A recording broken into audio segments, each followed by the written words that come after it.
Ruxo, agora há pouco, trouxe até aqui um pronunciamento do Biden, Ele falou aí sobre essa crise, diz que os depositantes não vão perder o dinheiro, eventuais prejuízos serão assumidos pelo FDIC, investidores ali, nas ações e bonds não serão salvos, falou que as diretorias dos bancos que quebraram foram afastadas, que o sistema é seguro, que logo após todas as mudanças, só trazendo essa comparação após a crise de 2008, o sistema é seguro, novos projetos de lei devem apertar toda a regulação para evitar problemas, que estamos vivendo, e falou que a economia está bem com baixo desemprego. Eu queria entender como que você avalia as falas do presidente Joe Biden sobre este assunto.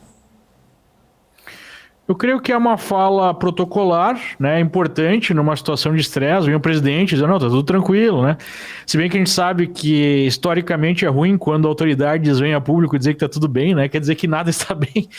Mas eu achei uma fala assim, protocolar, e não vi muita novidade, Acho que seria esperado que ele falasse algo do gênero. Um pouco assim, puxando a brasa para o seu assado, falando que a sua administração criou 14 milhões de empregos, quando na verdade foi apenas empregos que foram perdidos no início da pandemia, voltando, na maior parte dos casos. Em questão de regulação, eu acho que a regulação ela já é bem mais restrita do que era na época de 2008, 2009. Não vejo necessidade de novas regulações, mas sim cumprir aquilo que já está previsto. Um grande questionamento que surgiu aqui é onde é que estavam os reguladores no caso do Silicon Valley Bank ter produzido esse desencaixe aí no seu fluxo de caixa. Em especial também vem o aspecto de não ter dinheiro do contribuinte, o que é discutível, porque o Fundo Garantidor de Crédito aqui dos Estados Unidos, que é o FDIC, ele tem grana do seu fundo vinda de contribuições dos próprios bancos. São, como o FGC no Brasil, são FIIs pagos pelos bancos que vão formando um caixa, e esse caixa ele vai então ser usado para fazer frente a essa eventual diferença que tem entre o dinheiro que está depositado e de fato que tem de ativo no banco. Alguma diferença haverá, algum prejuízo haverá. Qual é que é o problema? O problema é que se você garante esse banco e você tem então recursos do Fundo Garantidor de Crédito drenados, e se tiver outros bancos que tiverem problemas no futuro, o Fed ou o próprio governo vai ter que intervir, vai ter que colocar dinheiro. Então, não é exatamente correto afirmar que não vai ter grana aí do pagador de imposto. É grana, sim, de um fundo que é coletivo de uma certa forma, porque todo mundo opera no sistema bancário, e que pode ser drenado e vai requerer, então, aí sim, dinheiro do pagador de impostos. Um aspecto importante que ele salientou, e aí no caso é verdade, é que nesse caso específico o dinheiro não está indo para a instituição em si, mas está indo para os depositantes, que foi uma grande crítica feita lá em 2000 e 2009, Por que não garantir a grana dos depositantes e sim salvar as instituições financeiras e garantir bônus de diretores, garantir que acionistas vão manter aí os seus valores, pelo menos minimamente, No caso do Silicon Valley Bank, a expectativa é que a ação valha zero. Já não está sendo negociada desde sexta-feira, e agora a mesma coisa para os outros bancos, como o First Republic Bank. Então, essa é a diferença, Mas é questionável a questão de não ter em algum momento dinheiro do contribuinte americano. Eu queria ouvir a opinião também do Van Dijk sobre estas falas aqui do presidente Joe Biden, repercutindo ainda um pouco desses pontos que o Ruschel trouxe para a gente. Van Dijk, como que você vê exatamente essa visão, como o próprio Ruschel trouxe, essa visão agora diferente do que foi feito lá atrás, em 2008. Difícil a gente não fazer essa comparação, mas eu queria que você trouxesse a sua visão. Perfeitamente. Bom, o Ruschel fez uma explanação perfeita da situação. Nós temos uma situação deveras diferente daquilo que aconteceu em 2008. Eu sei que quando a gente olha a crise existe uma iminência de iliquidez por parte do banco, e a gente associa com a mesma crise de 2008 ou com a crise de 1929, porque faltou dinheiro e as pessoas correram aos bancos. Só que a natureza, a gênese do problema é completamente diferente. Em 2008 foram feitas uma série de empréstimos totalmente irresponsáveis para pessoas que não tinham condição de pagar principalmente as suas mortgages, as suas hipotecas. Atualmente, nós temos uma crise por excesso de liquidez, né? O Silicon Valley recebeu dinheiro que era colocado por venture capitalists e por fundos de private equity, mas principalmente pelos VCs, em empresas da região que se tornavam extremamente líquidas e ricas. E aí essas empresas depositavam o dinheiro que tinham recebido, os aportes que eles tinham recebido dos venture capitalists no Silicon Valley Bank. Certo? Existia até uma relação entre os maiores VCs e o próprio Silicon Valley Bank, que tinha fundos de investimento, quer dizer, se retroalimentava. Muito bem. Com essa quantidade enorme de dinheiro que entrou, tem uma crise provocada pela pandemia, que causa as taxas de juros se tornarem negativas por um período longo de tempo, o banco buscando maior retorno no seu capital, tá? Que é uma das métricas que bancos normalmente são analisados pelos seus investidores, pelos seus acionistas, resolveu tomar um risco de descasamento de maturidade, de maturities, né? Os depósitos são feitos com liquidez imediata.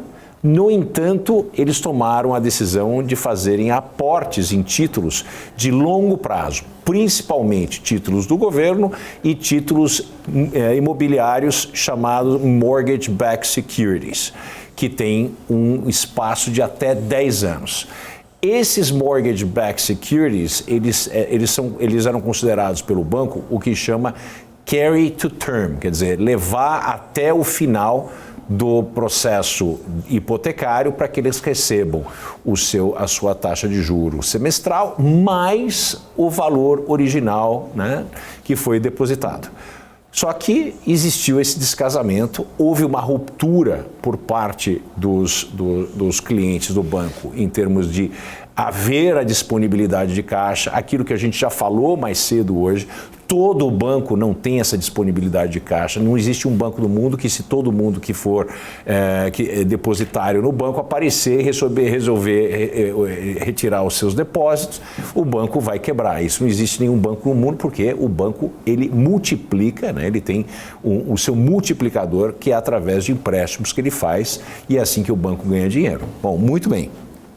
Dessa vez, nós tivemos uma situação totalmente diferente, porque o banco tinha e tem muito dinheiro. Por exemplo, são 170 bilhões de dólares, e somente em investimentos de longo prazo nós temos alguma coisa em torno de 74 bilhões.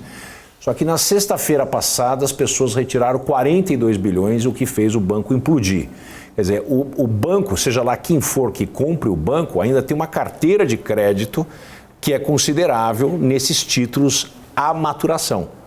Então, como o Ruschel falou, existe sim um processo que pode desencadear uma crise. Eu acho que é mais restrita do que a crise de 2008, porque nem todos os bancos, principalmente os bancos grandes, tiveram esse problema. Tá? Então isso é uma iliquidez mais restrita e temporária, porque o dinheiro existe, não é diferente da crise de 2008, que o dinheiro não existia, as pessoas pararam de pagar as suas hipotecas. Então é bem diferente a situação. O dinheiro existe, só que ele existe lá para frente. Uma vez que esses juros eram tão baixos, né, eles buscaram melhores retornos nos seus assets, tomaram essa decisão equivocada, né, não foram prudentes o suficiente. Os reguladores também não entraram e falaram, espera um pouco, você não pode ter a maior parte do seu capital alocada a perder de vista 10 anos, enquanto grande parte, a maioria das pessoas que tem aqui tem depósitos que têm maturidade imediata, né, que tem essa possibilidade de liquidez imediata, e dessa maneira houve um erro de gestão de risco, obviamente, que é a responsabilidade integral do banco,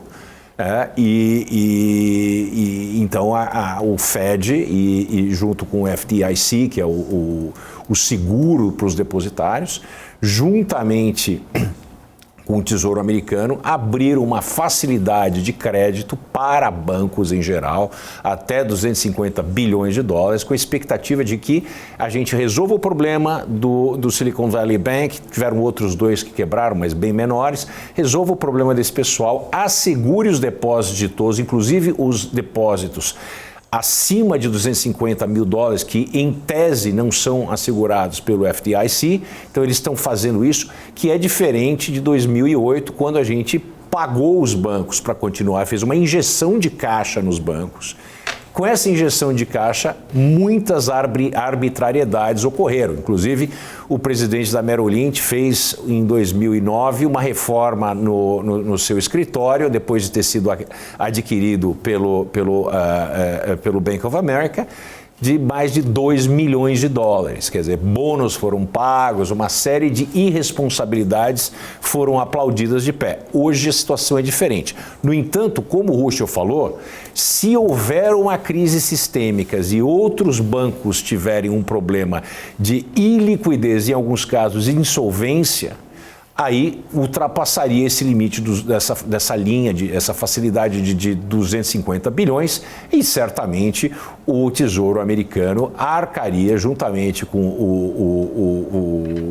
o Fed, que seria, vamos dizer assim, o emprestador de última instância, né, que é uma das funções de Banco Central, para que a gente não tivesse um colapso do sistema bancário. Aí sim, de fato, o pagador de imposto vai entrar com seu dinheiro, certamente. Agora, isso ainda não se desencadeou, isso é uma tese e eu acredito que existem insumos para mostrar que é muito mais localizado o problema com certos tipos de banco do que uma crise que se alastraria para todo o sistema bancário americano. No entanto, nesse momento nós estamos naquela situação que a gente chama, né, do fog of war, né? A gente tem aquela